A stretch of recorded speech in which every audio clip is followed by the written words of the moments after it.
Активное заявление с международных трибун, международные суды и последние доклады ООН стали детонатором продолжения безумного, наглого наплевательства России на весь мир. Дошло до того, что в Крыму в числе других незаконно задержанных в ходе массовой облавы инвалид, слепой человек, которого оккупанты обвиняют в терроризме. Это показатель ужесточения политического давления на коренной народ – крымских татар, одной из форм которого является давление по религиозному признаку.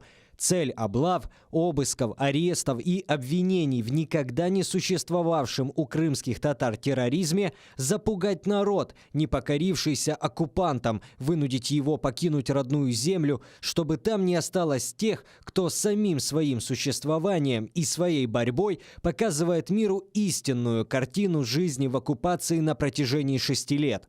Мы можем сколько угодно призывать всех вокруг к активности и поддержке нас в решении нашей проблемы, именно как чужую проблему воспринимает нас мир, когда информированность мира хромает. Но где в этом призыве пример самих крымских татар, украинцев, проживающих в других странах? Не будет его, не будет ничего.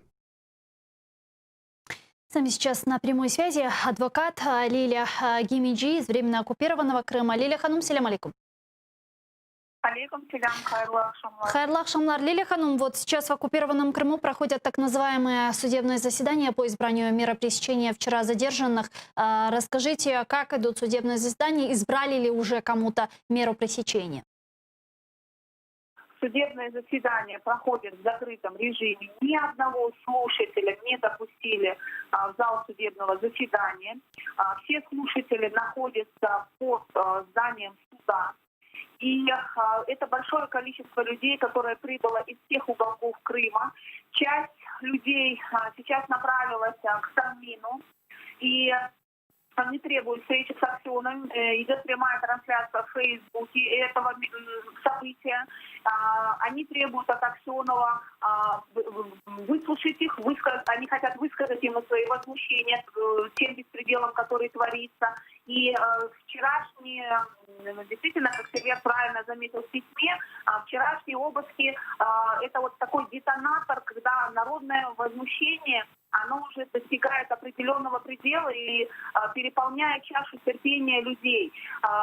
Большое количество людей затронуто подобными арестами. Количество детей, оставшихся без отцов, оно увеличивается в геометрической прогрессии. Это очень пагубно влияет на их психологическое состояние. И народ возмущен до крайности.